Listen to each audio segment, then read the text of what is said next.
大家好，欢迎来到听书学史。今天我要给大家介绍由和田秀树医生所著的《聪明就医的47个秘诀》这本书。今天视频的内容包括以下2个部分：第一，如何聪明的就医，保持健康直到死去；第二，那些活到100岁仍然健康的人，平时做了哪些意想不到的事情。首先是第一部分，如何聪明的就医，保持健康直到死去。你们想长寿吗？作者在多年诊治老年人过程中，经常听到患者表示，虽然长寿很重要，但他们更不愿变得虚弱，获得认知症。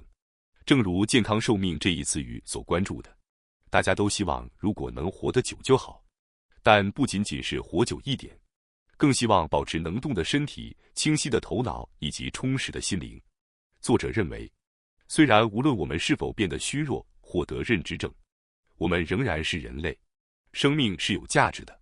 但如果想象自己行动不便，甚至无法吃自己喜欢的食物，确实会觉得人生的乐趣大大减少。因此，作者明确表示，很多人希望的不只是活得久，而是健康的长寿。这种心情他非常理解。随着年龄的增长，大家不得不更多的就医。现代医学主要关注的是治愈疾病和预防疾病，最终的目标是降低死亡率。高血压、糖尿病、胆固醇等各类健康数值的正常范围，成为了健康的标志，并成为了预防医学的核心。然而，作者指出，虽然这些被认为是正常的数值，并不一定意味着生活的健康和充实。实际上，数据表明，血脂稍微偏高的人，10年后的生存率反而更高。对于血压和血糖值，同样可以得出类似的结论。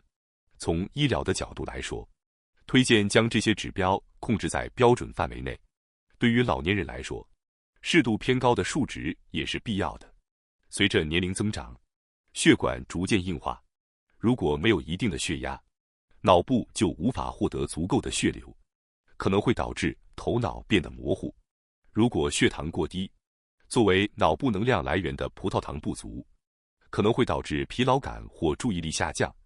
服药时，我们通常会习惯于正常状态，但突然停药后，很多人会感到身体轻盈，头脑变得清晰。这种现象并不少见。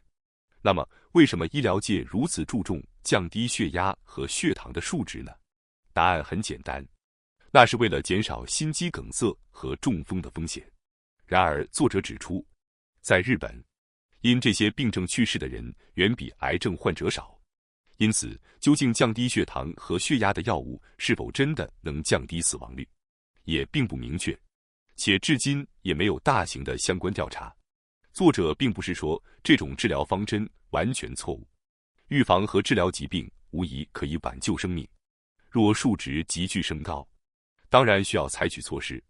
然而，如果为了追求数值的标准而过度依赖药物，导致身体虚弱，变得无精打采，那样真的能称之为健康吗？通过常年从事老年医疗的经验，作者深刻体会到，避免变得虚弱的重要性。试图将疾病风险降到0，强迫自己不吃想吃的食物，不活动，只吃药，这样生活的乐趣将丧失。稍微偏高的血压或血糖，只要根据自己的身体状况过上合适的生活，仍能保持健康的心态和体魄。例如，不是苛刻的饮食限制，而是适量享受美味的食物；不是强迫的运动，而是在日常生活中自然而然地活动身体。同时，倾听自己的身体状况和心情，这些虽然无法在医疗数据中体现，却是健康生活的重要元素。本书提出了对数值主导的医疗方式提出质疑，并建议大家追求符合自己生活方式的健康长寿，不要依赖医生，而是自己管理健康。最重要的是享受人生，这样的态度本身就是一种预防。毕竟人生只有一次，不必因为害怕疾病而牺牲健康和乐趣。希望大家能够一同思考，如何在剩余的时间里过上更加充实的生活，找到适合自己的健康方式。接下来，我们一起通过简单的自检清单，看看自己是否容易被医生弄虚弱。每年认真参加健康检查吗？认为只要检查数据符合标准，就能预防疾病吗？为了控制胆固醇，注意饮食吗？为了避免高血压，控制盐分摄入吗？注意血糖，尽量选择低糖食品或糖分控制吗？为了避免肥胖，进行饮食控制吗？如果您的答案是是的选项越多，说明您与医疗保持了较多的联系，通常不抗拒去医院或诊所，并遵循医生的建议，过着健康的生活。但作者警告道，正是这些表面上听话的患者，反而更容易变得虚弱。如果没有生病的人过度服用药物，过分强调饮食禁忌，会反而伤害健康。医学已证明，过度的自由限制和压力会削弱免疫力。如今的老年医疗似乎有点偏向过度治疗，例如仅仅是健康检查中的血压、血糖、胆固醇数值稍微超标，就马上开药。可这些药物是否真的需要，往往没有明确的判断依据。而随着年龄的增长，数值自然会有些许波动。如果硬是把这些数值压回标准，药物的量就会不断增加。高龄人群常面临这样的困扰，过量服药会带来副作用，比如，如果服用了5种以上的药物，跌倒的风险会大幅增加。然而，即使老年人摔倒，通常也不会认为是药物副作用导致的，而是归咎于年龄的原因。然而，如果一个人出现脚步不稳或突然意识模糊导致摔倒的情况，我们应该怀疑可能是药物副作用所致。随着年龄的增长，疾病的数量也会增加，伴随而来的是药物的数量也自然增多。如果我们只是听从医生的建议持续服药，可能会因为药物过多而使自己变得虚弱。作者警告道，那些遵守医生指示成为优等生患者的人，更容易失去活力，最终变得枯萎。作者称，这种现象为让老年人变得虚弱的医疗。在持续服药、严格管理生活的过程中，自己和周围的人都可能误认为这就是健康。尽管预防疾病很重要，必要时也需要治疗，但将相同的标准强加给每个人，强迫他们服药或进行指导，是否真的合适呢？作者认为，为了保持健康，真正需要的是倾听自己身体的声音，享受自己喜欢的事物，同时避免过度劳累。此外，作者指出，在健康检查中，即使出现异常值，也不必惊慌。例如，血压高于标准值，并不意味着必须立即服用降压药，这只是发现疾病的一个指标。然而，往往这种指标被误解，导致标准范围内即健康，超出范围即患病的错误观念。实际上，这些标准值并没有令人信服的医学依据。作者指出，现行标准值更多是采用海外数据，并以此为基准，但西方人与亚洲人的体格和饮食习惯不同，因此海外数据未必适用于我们。即便药物强行将数值调整到标准范围，也不能确定能预防疾病。因此，作者建议不应过于依赖数值，而应关注自己是否能愉快地享受美食，是否没有疼痛或不适，是否能良好入睡等自己的感受，把这些作为健康的标准。这样不仅可以避免不必要的治疗，也能防止自己变得虚弱。接下来，作者将讨论如何在不依赖医生和医疗的情况下，保持健康，避免变得虚弱，即便活到100岁也能保持元气的方法，并会分享一些实用的内容。首先，保持健康、避免虚弱的100岁老人的意外之处在于，他们没有依赖医生，而是拥有愉快的爱好和朋友。您是否曾经有过这样的经历？回家时发现父母或亲人因为没有外出，变得筋肉衰弱，几乎看起来像是另一个人。有一位80多岁的母亲，曾经走路轻盈，但1年后再见时，身体瘦弱，声音变得微弱，甚至需要扶墙才能移动。老年人的肌肉因为不活动而会惊人的迅速衰退，一旦肌肉衰退，恢复起来比年轻人需要更多的时间。老年人身体的衰退常常与肌肉减少、和力量下降的肌肉萎缩症以及骨骼和关节功能衰退，导致行走困难的运动系统综合症有关。这两种情况对老年人来说都很严重，会导致外出变得困难，社交机会减少，从而影响身体、脑部和心灵的健康。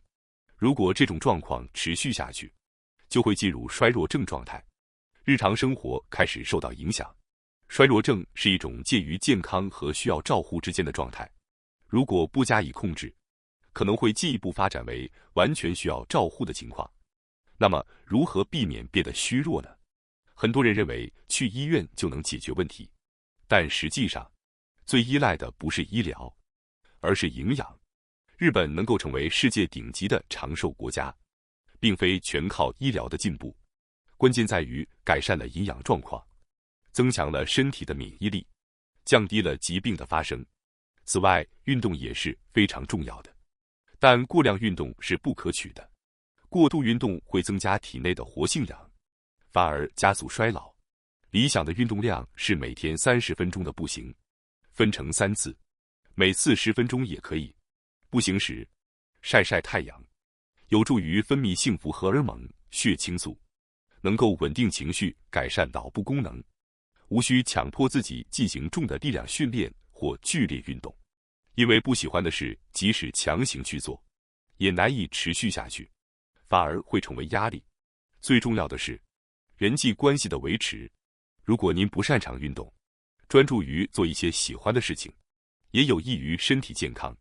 通过享受自己的兴趣爱好或和朋友外出，身体自然会活动，脑部也会受到刺激，这叫做社会性处方。社会性处方提倡通过参与兴趣小组、志愿活动等方式，与社会和他人建立联系，维持健康。例如，在英国，社会性处方被证明有助于减少医疗费用，政府已大力推动这一政策，通过增加外出和与人交流的机会，住院和就诊的次数减少，医疗费用节省了21%。东京大学的研究也显示，衰弱症的原因可以分为身体、心理和社会3个方面。若身体无法活动，心情容易沮丧，孤立感和封闭性增加，这种负面循环加剧衰弱症的进程。然而，如果我们能够利用社会性处方，就能打破这种循环。人际关系和有趣的活动才是维持健康的最佳药物，大家一定要记住这一点。当然，您可以一个人去看电影、去购物或去美术馆，但如果能和亲近的人一起去，那就更好了。有人可能会认为年纪大了交朋友变得困难，但其实如果有共同的兴趣和活动，人际关系很容易建立。每个人都可以找到自己喜欢的兴趣小组，积极参与其中，这样不仅能扩大社交圈，还能提高生活质量。很多100岁老人其实在日常生活中有一些意想不到的做法，他们懂得善于依赖他人，享受当下的生活。衰老是每个人都无法避免的过程，如何面对衰老，会大大影响您生活的质量。作者建议，70岁是与衰老抗争的阶段，而80岁以后是接受衰老的阶段。其实，如果在这个时期采取正确的态度，您的晚年生活将会更加充实。70岁时，大部分人身体健康，认知功能和身体功能保持良好。尽管如此，如果这一时期不注意保持运动和思维活跃，身体机能和脑力逐渐下降。因此，在这个阶段，我们应当通过运动和脑力活动，保持功能，减缓衰老的速度。例如，养成每天散步15分钟，或者挑战自己做一些头脑游戏，如填字游戏。这些小小的努力对80岁甚至90岁以后的生活质量有很大的影响。然而，过度依赖医疗或药物，反而可能会消耗我们的活力。因此，尽量保持自己能够独立做的事情，这也是一个非常重要的主题。当70岁过后，进入80岁以后，我们进入了接受衰老的阶段。在这个阶段，继续执着于保持年轻，可能会导致我们陷入过去更好的思维模式，无法享受现在的生活。接受衰老，意味着不否定身体和心灵的变化，认为这些变化是自然的进程，比如使用拐杖或轮椅不必觉得羞耻，反而要学会借助这些工具享受自由的生活。此外，借助他人的帮助或积极利用护理保险服务，也是维持舒适生活的重要因素。最重要的是，我们要以积极的视角看待衰老，而不是悲观地对待它，享受现在能做的事情，例如发现新的兴趣爱好，参与社区活动，可以帮助我们在日常生活中找到乐趣，同时与家人、朋友以及专业护理人员等周围的人密切合作，可以避免孤立，享受富有的晚年。衰老不仅仅是回顾过去，它也是对我们如何活在当下的挑战。让我们在享受这些挑战的同时，过上属于自己的生活。接下来是第二部分，那些活到100岁仍然健康的人，平时做了哪些意想不到的事情？那就是他们不对认知症过度恐惧，认为最终每个人都会得认知症。进入60岁以后，工作节奏逐渐放缓时，您是否感觉到一些不同呢？随着年龄增长，脑部的老化是不可避免的。研究显示，85岁以上的人群中几乎都能看到阿尔茨海默型脑部退行性变化。然而奇怪的是，只有其中一部分人会表现出明显的认知症症状。事实上，85岁时出现影响日常生活的认知症的比例仅为16%。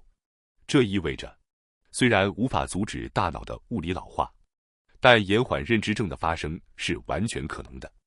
而实现这一目标的关键，就是保持大脑的刺激，即便发现自己忘事增多，也不要责怪自己或封闭自己，继续思考和寻找刺激非常重要。比如坚持自己的爱好，去新的地方旅行，这些不仅仅是享乐，它们为大脑提供了新的刺激，有助于延缓衰老。此外，想要抑制认知症的发展，心态也非常关键。与其担心自己会得认知症，不如宽心一点，想着年纪大了，谁都有忘事的时候，这种轻松的心态反而对大脑有益。实际上，从轻度认知障碍到发展为认知症的比例大约为10%到30%，而很多人在这一阶段就停住了，或者恢复到正常状态。那该如何保持轻松的心态，积极思考呢？一种方法是思考，虽然年纪大了，但仍然有很多事情是可以做的。研究表明，拥有这种积极心态的人，往往能保持自己的能力，善用周围人的支持，从而抑制认知症的发展。此外，尽管期待医学进步，但最终相信自己的能力也是非常重要的，因为我们依然可以选择重新审视自己的生活，继续运用大脑，参加兴趣小组，每天写日记，增加与人的交流。这些活动会为大脑开辟新的路径，帮助延缓衰老。认知症的预防钥匙就在日常生活中。认知症绝不是一种特别的疾病，它是任何人都可能发生的衰老的一部分。然而，如何看待它，决定了其发展的速度。给大脑提供刺激，保持积极的心态，带着微笑度过每一天。这些小小的习惯是保护大脑、丰富人生的最佳方法。那么，从今天开始，大家准备做什么改变呢？也许可以从拿起一本你感兴趣的书开始，或者去新的地方散步，这也是很棒的选择。不要害怕认知症，而是要增加更多选择，积极生活，不做老态龙钟的100岁，做自己喜欢的事情。许多人认为老年人独居会影响认知症的预防，但这是一个误解。国立长寿医疗研究中心的一项研究追踪了约 1.4 万名65岁以上的老年人，得出了几个有趣的发现。结果表明，拥有配偶、得到家庭支持、与朋友互动、参与社区活动、保持工作等5个条件的人，比那些没有满足这些条件的人，认知症的风险低46%。从这些数据来看，单身生活似乎更容易导致认知症的风险。但实际上，研究表明的是社会孤立的影响。社会孤立和独居并不完全是一样的。独居不意味着一定孤独。现在很多独居老年人通过享受爱好和活动来享受自由的生活，甚至通过社交网络分享兴趣，在线与朋友保持联系，过得相当充实。因此，我们应该认识到，独居的老年人并不一定就是孤独的，也并不意味着认知症风险更高。而且实际上，独居对于老年人的认知症进展有时可能更有利。原因何在呢？独居的老年人每天早上起床后会铺床、做早餐、倒垃圾、外出散步等，这些看似普通的日常活动，实际上对大脑有很好的刺激作用。例如，做饭时要思考菜单、查看冰箱、考虑如何替代食材，这些都能使大脑充分运转。而做饭时的多任务处理，如一边煮水、一边切菜、一边煎蛋、一边烤面包，也能有效刺激大脑，延缓认知症的进展。